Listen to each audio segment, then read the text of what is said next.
तो नदीम का पहला गाना जो था उसकी आमद कब हुई, कैसे हुई, या किसी और का लिखा हुआ था, नदीम को मिला, नदीम ने गुनगुनाया, कहाँ से आया? I found out in my life that, अभी सब सोचता हूँ आज इस उम्र में, इस लम्हे में, तो मुझे याद आता है कि असल में मैं राइटर था। Oh wow. Because I wrote my first song. मैं पहले म्यूजिशियन था, let me corrected, and then I was a writer because I wrote my first song as an lyrics, और उसका नाम था सोचो कभी। मुझे याद है एक दिन मैं रात को घर आया देर से, मैच वैच खेल के या म्यूजिक बजा के जो भी, और मैं अपनी डाइनिंग टेबल पे क्लियर कर लूँ ना, आप खेल के आए या बजा के आए? दोनों करके आया। अच्छा, मैच खेल के और म्यूजिक बजा के। मैं लिख के दे दूंगा, आप याद कर लीजिएगा। तो मैंने अपनी डाइनिंग टेबल पे घर के, जहाँ पर मैंने 7वीं 8वीं 9वीं 10वीं जमात की पढ़ाई की, और इंटरमीडिएट भी और बीकॉम भी, बाद में भी जितना भी, जो वो एक जगह होती है पढ़ने की, मुख्तसर कि यहाँ बैठ के आप पढ़ते हैं, वहाँ बैठ के मैंने अपनी पहली पोइट्री लिखी। और वो मेरा दोस्त था, आमद हुई या क्रिएट की थी? यार एक दोस्त था फैसल जमाल, बड़ा ब्रिलियंट ड्रमर पाकिस्तान का, जुनून तक बजाया उसने, फिर छोड़ दी फील्ड, उसने वो प्रिंटिंग फील्ड में चला गया, घर से रेजिस्टेंस होती है, मनी हाइस्ट, जबरदस्त माशाल्लाह। तो Faisal Jamal used to be a drummer, he was a drummer of power house, Junoon and सारे हमारे साथ, he is my used to be my best friend. उसकी किसी तकरार पे गाड़ी में ये पोइट्री दिमाग में आई। He was a drummer, one of the best drummers of Pakistan, and he didn't have a drummer. उसको ड्रम ही नहीं था, क्योंकि अम्मी और उस घर वाले अगेंस्ट थे। वाओ। तो वो मुख्तलिफ चीज़ों पर प्रैक्टिस करता था, ये आपने बाल्टी का जिक्र किया अभी, और वो इस तरह की चीज़ों पर प्रैक्टिस करता था कि ये बाल्टी ज्योमेट्री बॉक्स लेके उससे साउंड प्रोड्यूस करता था, और उस प्रैक्टिस से वो इतना अच्छा ड्रमर बना कि वो जुनून में बजाया उसने, नुसरत फतेह अली खान साहब के साथ बजाया मेरे साथ। मैं थोड़ा सा ऐड कर दे, फखरे आलम में भी ये टैलेंट है, उनके पास भी ड्रम नहीं है, वो प्रैक्टिस वो भी करते हैं। इस पे अब नदीम से बाद में बात करेंगे। अच्छा, तो वो आपके उससे तकरार हुई? It's just not a drum. He's full of percussions. He's loaded. उनके पास improvisation के लिए इतने इंस्ट्रूमेंट्स हैं कि आप कभी ऐसे पहुंच जाए उनके घर तो कोई ना कोई आपको बजता हुआ मिलेगा। वो बजा रहे होंगे, मिक्सर भी रखा हुआ है, कीबोर्ड भी है, गिटार भी है, वो सबका शौक रखते हैं। नहीं, ये इनको ऑयलिंग की भी जरूरत पड़ती है, क्योंकि मैं देखता हूँ ऑयल्स की भी बड़ी कलेक्शन वो रखते हैं। अक्सर डांगरी पहने में मैंने देखा है कई लोगों को तेल वेल की बोतल लिए खड़े रहते हैं, और वो जैसी कोई इंस्ट्रूमेंट खराब होता है उसमें डाल देते हैं। ओके, ठीक, but just wanted to be. अच्छा, फिर आपकी लड़ाई होती है फैसल से, आप घर आते हो, टेबल पे बैठे? लड़ाई नहीं हुई मेरी, मतलब तकरार हुई? उससे मेरी कोई बात हो रही थी, वो भी मजहबी बातें करता था, मैं भी उस जमाने में नहीं करता था, मगर सोचने और अच्छा सोचने का शौक था।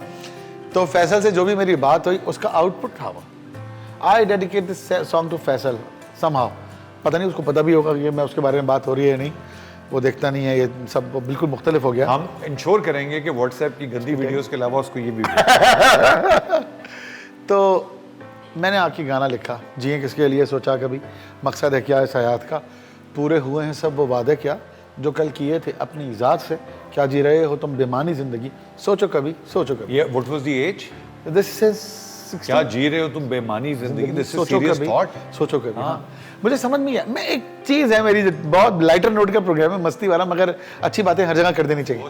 मैं एक दुआ अल्लाह से मांगता था, जहाँ मेरे वाले साहब नमाज पढ़ते थे उसके बिल्कुल बराबर एक लाइब्रेरी जैसा सेक्शन था, शेल्फ था, मुझे वो बड़ा मोतबर लगता था। समहाउ वो ज़हन में होता ना कि डैडी मम्मी यहाँ नमाज पढ़ते हैं, तो दिस प्लेसेस, वहाँ मजहबी किताबें भी लिखी हुई थी, इंसाइक्लोपीडियाज भी रखी हुई थी, इल्म था वहाँ। तो मुझे दो चीज़ें नजर आई कि यहाँ इल्म है और अल्लाह है। बच्चा था तो वो यही कॉन्सेप्ट था। मैं वहाँ खड़े होकर अल्लाह से एक दुआ मांगता था। 6 साल की उम्र से मुझे याद है कि जिस घर में मैं आज भी रहता हूँ, इसमें मैं 6 साल का शिफ्ट हुआ था बैक इन 70s। तो मैं ये दुआ मांगता था कि अल्लाह मुझे इल्म चाहिए, मुझे इल्म से आरास्ता कर, जो मैं नहीं जानता उससे मुझे आरास्ता कर। और वो आपको अल्हम्दुलिल्लाह इतना इल्म मिला है, और वो उसकी इतनी लंबी जर्नी है। We will not go into that because in this journey you have introduced to us also so many alams and amazing people।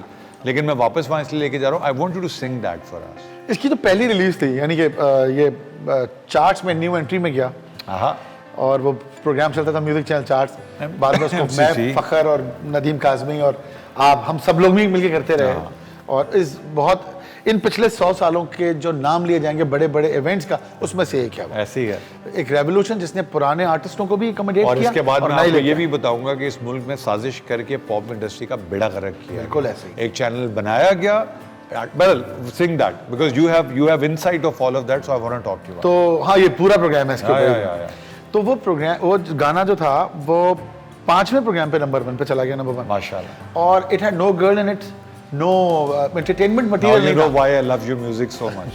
तो उसमें गजनफर साहब ने मुझसे कहा, कहने लगे तुम डेब्यू बना रहे हो अपना पहला गाना, मोटू बुलाते थे मुझे, मोटू ये तुम बना रहे हो तो इसमें कोई अच्छी सी सुशी डालो, सुशी मीन्स अ गर्ल। ये सो मोटू एक्शन जो है ये इसी वजह से शुरू हुआ। गजनफर साहब और नदीम फिर Jafri. there's a card integration, उसका नाम भी मोटू है जो हम म्यूजिक में इस्तेमाल करते हैं। और उसके आप लोगों से इंस्पायर होकर मीटू भी आया था बाद में, लेकिन we don't want to go there. हाँ, तो सुशी डाली फिर आपने? मैंने बिल्कुल डाली। गजनफर साहब के कमरे से लाए थे सुशी या अपनी सुशी लाए थे? Sushi sushi sushi. क्या लगे put a girl in it, तुम्हारा ये गाना आ रहा है तो उसमें तुम कोई खातून मॉडल डालो, ट्रेंड है, बस होता है। मैंने कहा सर इसका टॉपिक नहीं है, इसको ऐसे ही रखेंगे। तो कहने लगा क्या वीडियो बना रहे हो? तो मैंने रात को वीडियो का कॉन्सेप्ट भी खुद ही लिखा। वाह। और मुझे याद है यासिर अख्तर हमारे बड़े मशहूर, वो और उनके साथ असाद होते थे। थोड़ा loss, Yasir has moved out of Pakistan, brilliant director, brilliant musician, वो मगर brilliant इतना actor. स्ट्रॉन्ग प्रेजेंस है I know, उसकी I know. कि वो अभी भी आता जाता रहता है। know. उसने बड़ा काम किया है। सर गुनगुना दे हो, मैं नहीं नहीं, वो बात बतानी जरूरी है लोग आपको। बुला लेने।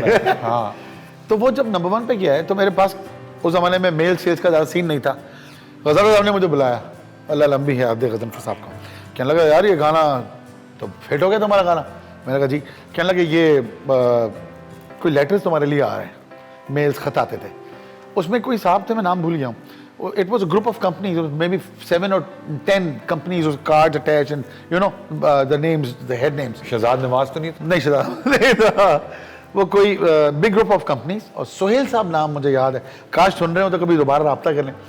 उसमें लिखा पता कि हर सिस्टर और वाइफ और somebody related to her got out of some bad scene, depression or whatever After singing after this this. song. Wow. इस गाने को सुनने के बाद Wow. उनकी जिंदगी में उम्मीद आई।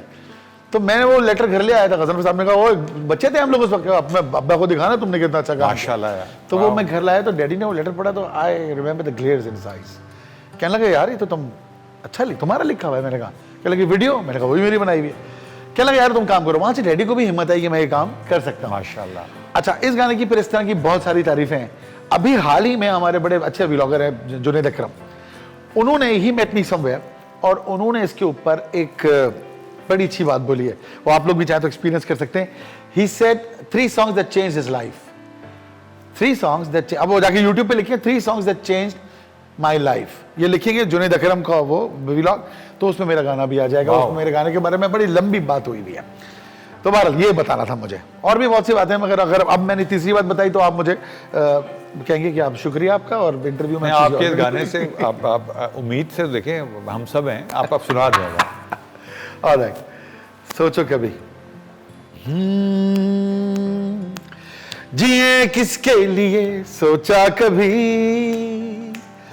मकसद है क्या इस हयात का, वो पूरे हुए हैं सब वो वादे क्या, जो कल किए थे अपनी जात से, क्या जी रहे हो तुम बेमानी जिंदगी, सोचो कभी सोचो कभी।